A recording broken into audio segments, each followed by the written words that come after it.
Chapitre 8. Importance de la vie humaine. Sai Baba mendie sa nourriture. Le service de Bhai Jabai.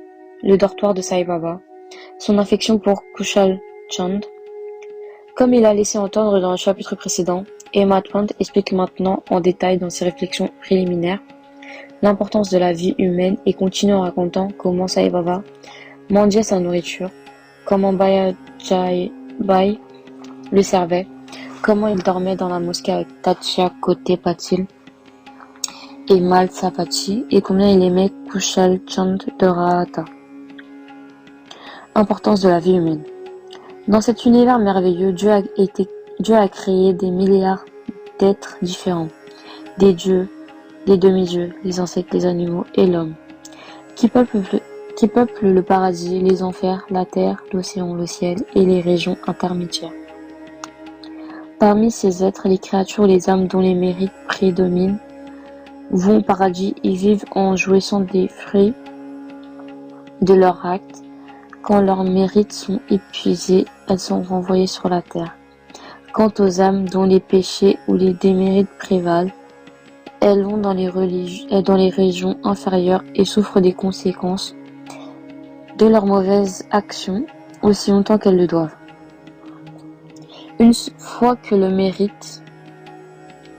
mérite et démérite s'équilibrent, elles naissent sur la terre en tant qu'êtres humains et trouvent l'opportunité d'œuvrer à leur rédemption. Finalement, lorsque leurs mérites et démérites sont complètement annulés, ces âmes sont délivrées et deviennent libres. Pour résumer en quelques mots, les âmes obtiennent les naissances et les transmigrations en fonction de leur acte et leur dévotion. La valeur particulière du corps humain. Comme nous le savons tous, toutes les créatures ont 4 choses en commun, à savoir la nourriture, le sommeil, la peur et l'union sexuelle. Mais l'homme est un cas spécial. Il est doté d'une faculté particulière, celle de la connaissance, grâce à laquelle il peut obtenir la vision de Dieu, ce qui est impossible à toute autre forme de vie. C'est pour cette raison que les dieux envient l'espèce humaine et aspirent à naître en tant qu'homme sur la terre afin d'obtenir la libération finale. Certains disent qu'il n'y a rien de pire que le corps humain, car il est plein de détritus, de mucosité, de glaire et de saleté, et qu'il est sujet de dépérissement, à la maladie et la mort. C'est sans doute vrai, dans une certaine mesure, cependant, en dépit de ses désavantages et de ses défauts. La valeur particulière du corps humain se trouve dans le fait que l'homme a acquis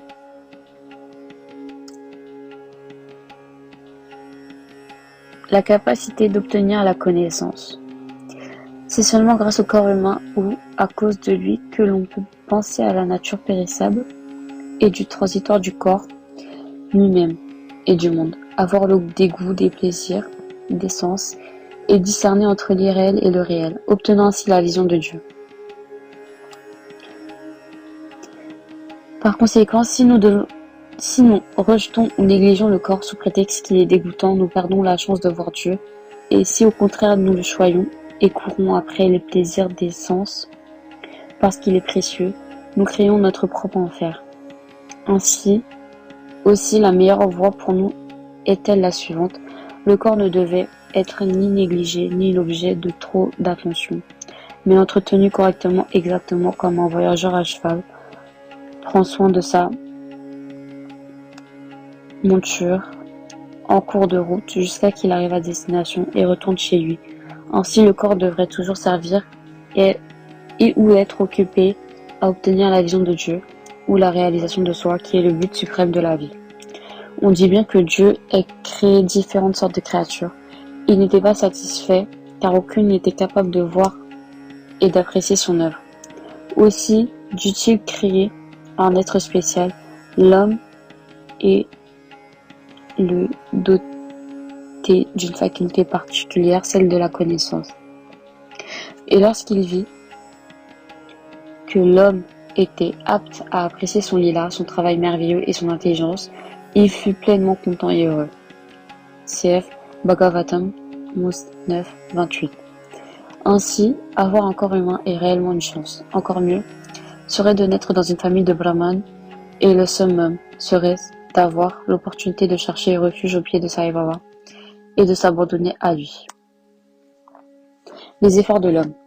Prenant conscience du caractère précieux de la vie et sachant que la mort est inévitable et peut nous saisir à tout instant, nous devrions toujours être vigilants en vue d'atteindre l'objectif de notre existence et ne pas nous attarder et nous hâter le plus possible pour y parvenir, exactement comme un roi remue le ciel et terre pour retrouver son fils perdu. Ainsi, avec un maximum d'ardeur et d'empressement, nous devrions nous efforcer de réaliser notre but ultime, c'est-à-dire la réalisation du soi. Rejetant l'indolescence et la paresse, évitant la somnolence, nous devrions méditer jour et nuit sur le soi. Si nous négligeons de le faire, nous nous ravalons au rang des bêtes. Quelle est la marche à suivre? La voie la plus efficace, la plus rapide pour réaliser notre but est de fréquenter un digne saint ou sage, un sadguru qui ait lui-même réalisé la vision de Dieu. Ce que l'on ne peut pas atteindre en écoutant des sermons religieux ou en étudiant des textes sacrés en compagnie de tels grands êtres. Tout comme le soleil est le seul à donner de la lumière, ce que toutes les étoiles réunies sont incapables de faire, ainsi seul le Sadguru transmet la sagesse spirituelle, alors que tous les livres sacrés et les serments ne peuvent le faire. Ces gestes et ces conversations simples nous offrent un conseil silencieux en cette pure et simple compagnie. Les disciples observent et mettent en pratique les vertus de pardon, de sérénité, de désintéressement, de charité, de bienveillance, de discipline mentale et corporelle, de générosité, etc. Elle illumine leur esprit et les élève spirituellement. Sai Baba était un tel sage ou sadguru, bien qu'il se comportât comme un fakir, ascète musulman qui vit d'aumône. Il était toujours absorbé dans le soi. Il aimait tous les êtres à travers lesquels il voyait Dieu ou la divinité. Les plaisirs ne l'exaltaient pas. Il n'était pas déprimé par les malheurs. À ses yeux, un roi et un digne étaient identiques. Lui dont un seul regard aurait transformé un mendiant en roi, avait coutume de mendier sa nourriture de porte en porte à chez lui. Voyons à présent comment il s'y prenait. Comment Baba mendiait la nourriture. Bénis sont les habitants de Shedi devant les maisons desquelles Baba venait comme un mendiant et appelait « Oh Maï, mère, donnez-moi un morceau de pain ». Il tendit la main pour recevoir. Dans une main, il portait une tumrelle, gamelle en fer blanc, et dans l'autre, un joli, un morceau de tissu dont les 4 coins sont relevés pour recevoir l'aumône. Il visitait quotidiennement maison et passait de porte en porte. Les choses liquides ou semi-liquides, telles que la soupe, légumes, le lait ou le beurre, étaient versées dans le réception en fer blanc, tandis que le riz cuit, le pain et les autres aliments solides étaient posés sur le joli. La langue de Baba ne reconnaissait pas les saveurs, car il avait le contrôle de ses sens. Aussi, comment pouvait-il se soucier du goût des différentes nourritures mélangées les unes aux autres? Baba mélangeait tous les aliments de son joli et de sa gamelle et les mangeait jusqu'à satiété. Si certaines choses étaient savoureuses ou ne l'étaient point, Baba ne le remarquait jamais, comme si sa langue était totalement dépourvue du sens du goût. Baba mendiait jusqu'à midi, toutefois sa mendicité était très irrégulière. Certains jours, il ne faisait que quelques tours. D'autres jours, cela durait jusqu'à midi. La nourriture ainsi recueillie était conservée dans un kundi, c'est-à-dire dans un pot en argile.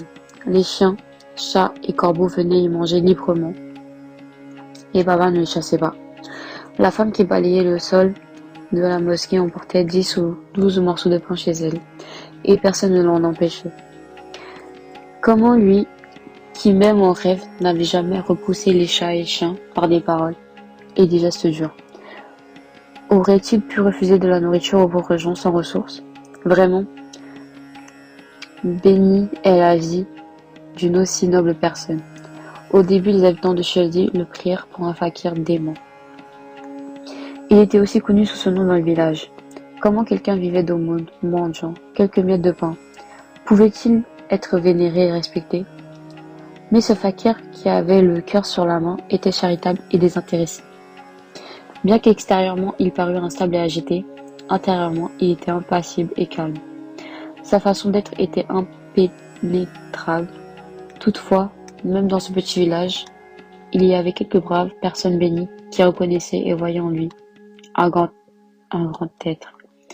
Un exemple en est donné ci-dessous. Le brillant service de Bai Jabai.